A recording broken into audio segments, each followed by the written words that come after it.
So, it's been about a year since I came at you with some sideways action. Shorts are just easy to do.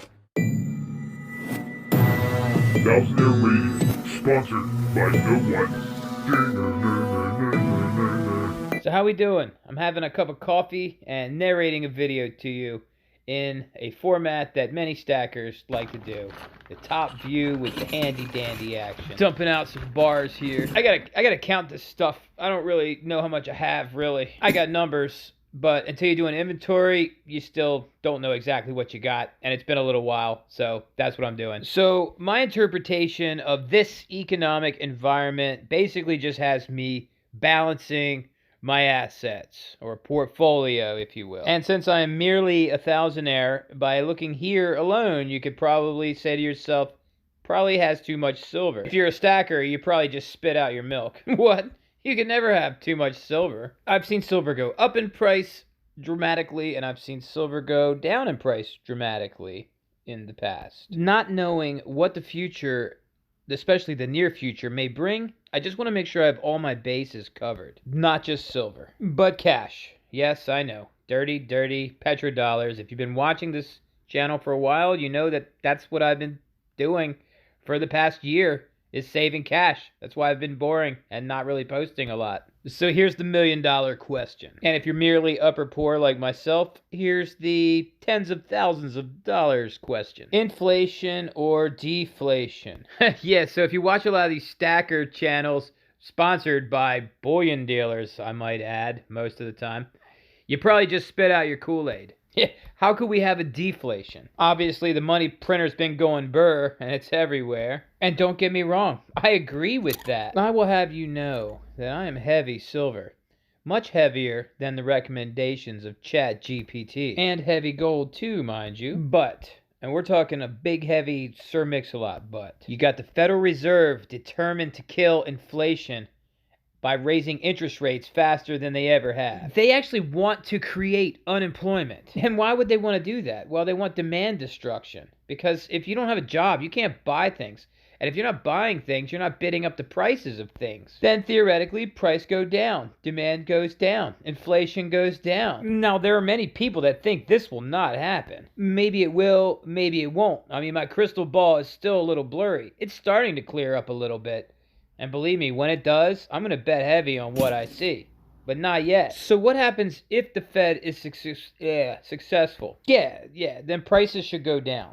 And the dollar will be worth more because you'll be able to buy more with it. If you're lucky to have it, because maybe you won't have a job. And that's where a lot of us stackers, we think, all right, so I'll sell my silver and gold a little bit if I have to do it. And buy what I need. And you're not wrong. You could do that. And in real terms, you can probably get the goods and services amount that you paid for your silver or gold at the time. What do I mean? So let's say that you're one of the unemployed and you have no cash because of the Federal Reserve and you need some food and you're going to sell some silver or some gold so that you can get something to eat. If we were in a deflationary environment, the food will cost much less than it did before, but you don't have any money, so you're going to sell your silver or gold. But the problem is your silver or gold also may have went down too, as it does with other goods and services. Now, chances are it's not really a problem because when you paid more for the gold, food also cost more at the time.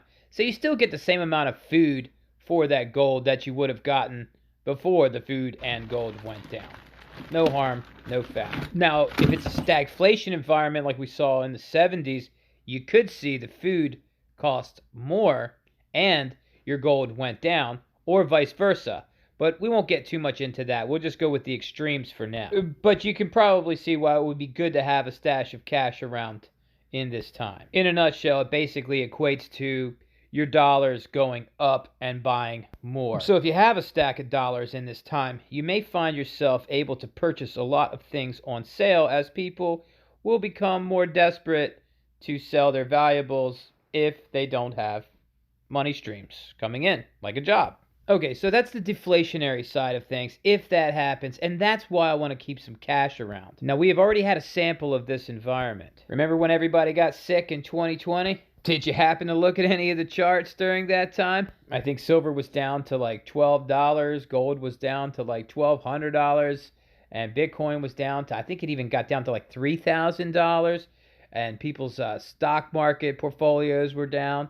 401ks or whatever were down dramatically. I mean, food was cheaper than it is now, but it didn't go down. So relative to your assets at the time, food went up dramatically, although it appeared to stay the same price, which we all know did not last long either. Before you go selling everything that you have, that's just one way things could go. And many people think that is not likely. But many people also think there is a giant spaghetti monster in the sky, and it is their god. Point being, people think many things. So I'm going to balance my portfolio, okay? Yeah, so if you made it this far, what that means is I sold off some silver bars. Take it easy, just some of them. I just need that overkill cash reserve in case things go on sale. I still have way more silver than I have cash. Way more gold than I have cash. Way more Bitcoin than I have cash. In my mind, roughly an even portion of each is what the doctor is ordering. I guess that means that I mostly believe in inflation,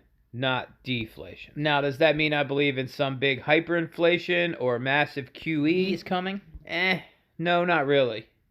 Possible. It's possible. The preparation for inflation, like the 2% the Fed aims for, or hyperinflation, it's the same preparation. So how do you prepare for inflation?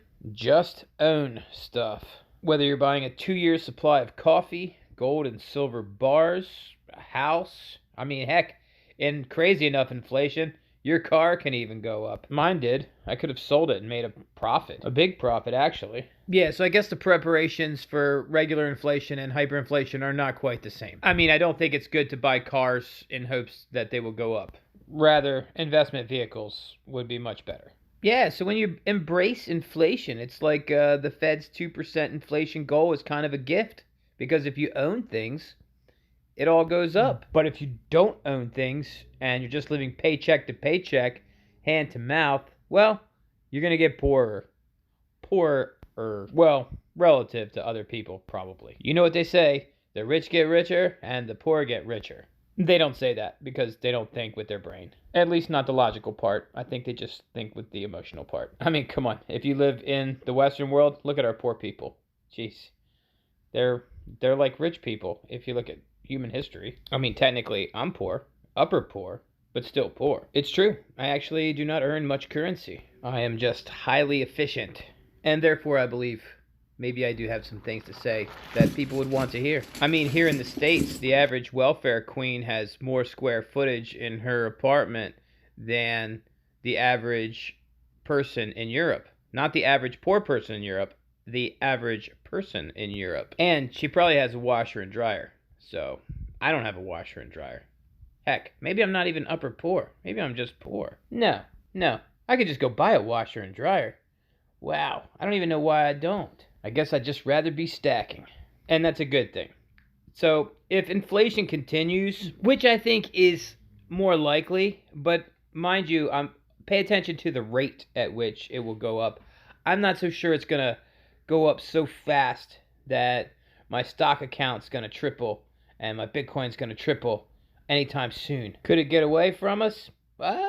Yeah, I'm not saying it can't happen. Long term, I mostly believe that inflation is going to be the major driving force to my asset values. I just cannot ignore the Federal Reserve's mission to lower job rates, to lower asset values, and destroy demand. If you can't already tell, I really hate saving up large amounts of cash. Almost as much as I hate holding large amounts of cash. And I also don't have your typical percentage of asset value in gold and silver. It's very heavy. And I sure as heck don't have the recommended amount of Bitcoin in my portfolio.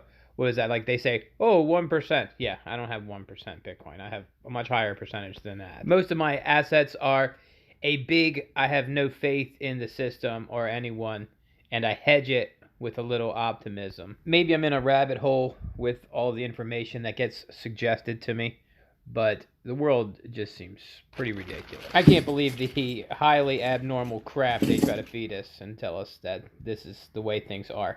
Nope. Yeah, and I guess the Fed is now part of that party. And if you have a big woke bank that happens to go under because of your bad bets, go figure, the Fed will pump a bunch of money in it, bail it out.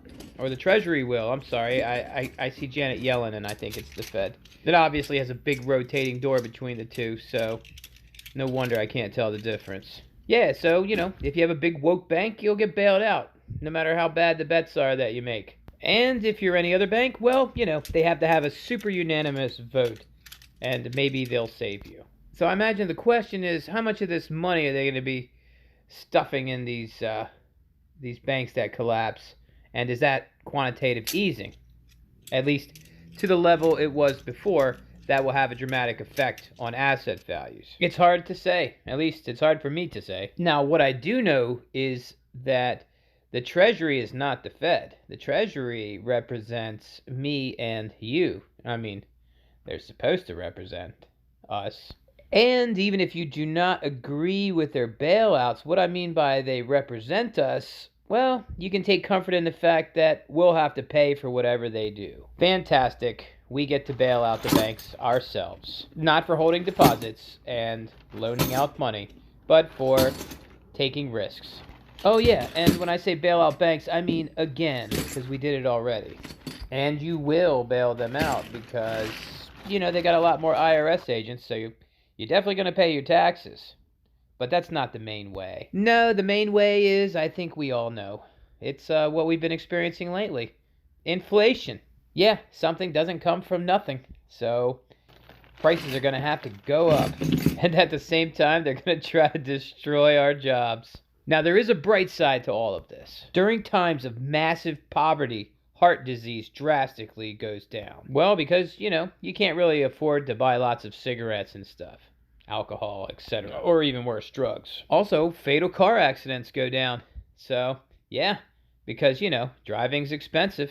Crime kind of goes through the roof. So, that's a bummer for some. Unless you're a criminal, I guess. But with all these laws on the books, who's not a criminal these days? I quickly digress. So I guess this is probably a good place to wrap it up. If you're still here and you like longer content like this, then hit that like and subscribe button, and this will all encourage me to continue this format. Thank you for watching, and have a great day.